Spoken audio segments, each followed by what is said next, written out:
નમસ્કાર દર્શક મિત્રો, પોલીસ ફોકસ ન્યૂઝ ચેનલમાં આપનું હાર્દિક સ્વાગત છે। ઓમ પ્રાઇમરી સ્કૂલ વાવના વિદ્યાર્થીઓને 108ની કામગીરીથી માહિતગાર કરાયા। આજ રોજ ઓમ પ્રાઇમરી સ્કૂલ વાવમાં બાળકોને એમરજન્સી સેવા 108થી માહિતગાર કરવામાં આવ્યા હતા, જેમાં પાયલટ પ્રભુભાઈ ચૌધરી અને નીતેશભાઈએ 108 દ્વારા મફતમાં અપાતી સેવાથી લોકોના જીવ કેવી રીતે બચાવી શકાય તેના વિશેની સમજ આપી હતી, જેમાં અકસ્માત, ડિલિવરી, શ્વાનની તકલીફ વગેરે જેવી તાત્કાલિક સેવામાં 108 આવે છે અને તેના વિવિધ સાધનો વિશે બાળકોને માહિતગાર કરવામાં આવ્યા। આ સેવાથી વિદ્યાર્થીઓ માહિતગાર થયા અને ખુશ પણ થયા।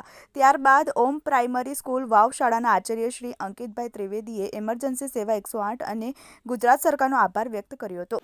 મિત્રો, આવા જ અવનવા સમાચાર જાણવા માટે અમારી ચેનલને લાઈક કરો, સબસ્ક્રાઇબ કરો અને બેલ આઇકોન પર પ્રેસ કરો, જેથી અમારી ન્યૂઝની બધી જ અપડેટ આપને મળતી રહે।